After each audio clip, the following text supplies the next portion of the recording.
Hello students.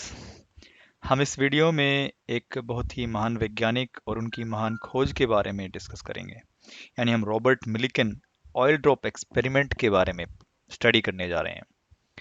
ये बात है जब जे जे थॉमसन ने इलेक्ट्रॉन के चार्ज टू मास रेशियो को कैलकुलेट कर लिया था।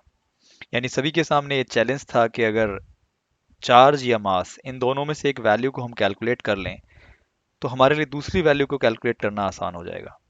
और यहीं से इंस्पिरेशन पाते हुए रॉबर्ट ए मिलिकन ने अपने स्टूडेंट हार्वे फ्लेचर के साथ मिलकर इलेक्ट्रॉनिक चार्ज की वैल्यू को कैलकुलेट किया। यानी उन्होंने कंक्लूड किया कि जो चार्ज इलेक्ट्रॉन पर होता है वो 1.6 इंटू 10⁻⁻19 कूलम होता है। और उनको इसी खोज पर उन्हें नोबेल प्राइज भी मिला 1923 में। उनकी इस महान खोज को हम डिटेल में पढ़ेंगे। उन्होंने इस एक्सपेरिमेंट को पहले वाटर ड्रॉप पर भी किया था, लेकिन क्योंकि रिजल्ट्स ज़्यादा कन्विंसिंग नहीं थे इसीलिए उन्होंने ऑयल ड्रॉप पर इस एक्सपेरिमेंट को परफॉर्म किया। तो उनकी उस महान खोज को स्टडी करते हैं। सबसे पहले उनके एपरेटस को थोड़ा समझते हैं। उनके एपरेटस में एक चैम्बर था ऊपर, यहाँ पर।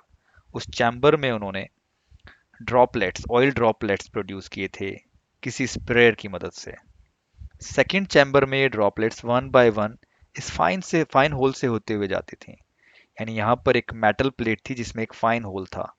यानी यहाँ से एक ड्रॉप आती और इस तरह सेकंड चैम्बर में एंटर कर जाती। राइट। अपर प्लेट जो थी ये भी मेटल की थी और डाउनवर्ड जो प्लेट थी ये भी एक लोअर प्लेट भी एक मेटल प्लेट ही थी। ईच टाइम जब एक ड्रॉप ऊपर से आती वो नीचे की तरफ जाती क्योंकि उस पर फोर्स लग रहा था, ग्रेविटेशनल फोर्स। रॉबर्ट मिल्किन ने सोचा कि अगर यहाँ पर दोनों मेटल प्लेट्स पर हम एक पोटेंशियल डिफरेंस अप्लाई करते हैं तो ड्रॉप के मोशन पर क्या प्रभाव पड़ेगा। उन्होंने यहाँ से एक पोटेंशियल डिफरेंस प्रोड्यूस किया और उसी के चलते यहाँ पर एक इलेक्ट्रिक फील्ड सेटअप हो गया in between the metal plates. जैसे ही एक ड्रॉप इस फाइन होल से होते हुए सेकंड चैम्बर में एंटर करती है, रॉबर्ट मिलिकन क्या देखते हैं कि ये drop in between of the metal plate suspend हो जाती है किसी पर्टिकुलर इलेक्ट्रिक फील्ड के लिए। तो ऐसा क्यों हुआ? क्योंकि इस ड्रॉप पर एक फोर्स अपवर्ड डायरेक्शन में लग रहा था और एक फोर्स डाउनवर्ड डायरेक्शन में लग रहा था। अपवर्ड डायरेक्शन में जो फोर्स लग रहा था दैट इज क्यूई, और डाउनवर्ड में जो फोर्स लग रहा था दैट इज एम जी। अब अपवर्ड में ये फोर्स क्यों लग रहा है? क्योंकि ड्रॉप पर तो नेट चार्ज जीरो है, क्योंकि उस पर जितना पॉजिटिव चार्ज है उतना ही नेगेटिव है। तो इस बात को समझने के लिए हमें थोड़ा सा डिटेल में जाना होगा। जब एक ड्रॉप अपर चैम्बर से सेकंड चैम्बर में एंटर करती है तो क्योंकि रॉबर्ट मिलिकन ने सेकंड चैम्बर में कुछ इलेक्ट्रॉन्स प्रोड्यूस किए थे एक्सरे और आयनाइजेशन प्रोसेस की मदद से, जैसे ही वो ड्रॉप सेकंड चैम्बर में एंटर करती है कुछ इलेक्ट्रॉन्स उस पर स्टिक हो जाते हैं, चिपक जाते हैं, जिसके कारण ये ड्रॉप नेगेटिव चार्ज एक्वायर कर लेती है और इस पर अपवर्ड डायरेक्शन में एक फोर्स लगता है दैट इज क्यूई। ये फोर्स जो उस ड्रॉप पर लग रहा है due to the presence of electron लग रहा है on the surface of drop.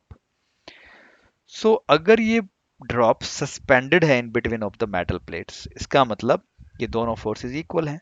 अगर हम इन दोनों फोर्सेस को इक्वल करते हैं और यहाँ से चार्ज की वैल्यू कैलकुलेट करते हैं, यानी for bye knowing the mass of droplet, यानी हम ड्रॉपलेट के मास को कैलकुलेट कर कर जी की वैल्यू पुट करने के बाद और इलेक्ट्रिक फील्ड की वैल्यू पुट करने के बाद अगर हम चार्ज की वैल्यू कैलकुलेट करते हैं, या रॉबर्ट मिलिकन ने जब ये चार्ज की वैल्यू कैलकुलेट की तो उन्होंने पाया, रिजल्ट बहुत चौंकाने वाले थे। उन्होंने पाया कि जो ईच टाइम वो चार्ज कैलकुलेट कर रहे थे वो एक पर्टिकुलर वैल्यू यानी दैट इज 1.6 इंटू 10⁻⁻19 कूलम का ही इंटीग्रल मल्टीपल था।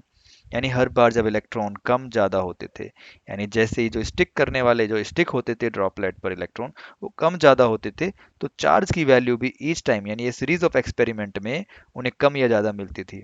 और वो ईच टाइम 1.6 इंटू 10⁻⁻19 कूलम का ही इंटीग्रल मल्टीपल होती थी। In this way Robert Millikan ने कंक्लूड किया कि एक इलेक्ट्रॉन पर जो चार्ज होता है वो अराउंड या अप्रोक्सीमेटली 1.6 इंटू 10⁻⁻19 कूलम होता है। यहीं से आगे इलेक्ट्रॉन का मास भी कैलकुलेट हो गया क्योंकि J J Thomson already charge to mass ratio calculate कर चुके थे। अगर हम रॉबर्ट मिलिकन के ओरिजिनल ऑयल ड्रॉप एपरेटस को देखें वो कुछ फिजिकली इस टाइप से दिखता था। यानी ये यहाँ पर स्प्रेयर है, ये सेकेंड चैम्बर, ये अपर चैम्बर, और यहाँ से रॉबर्ट मिलिकन इसके अंदर मैग्नीफाइंग ग्लास के थ्रू ड्रॉपलेट्स को ऑब्जर्व करते थे। अगर आपको ये वीडियो अच्छी लगी तो इस वीडियो को लाइक कीजिए, शेयर कीजिए और सब्सक्राइब कीजिए।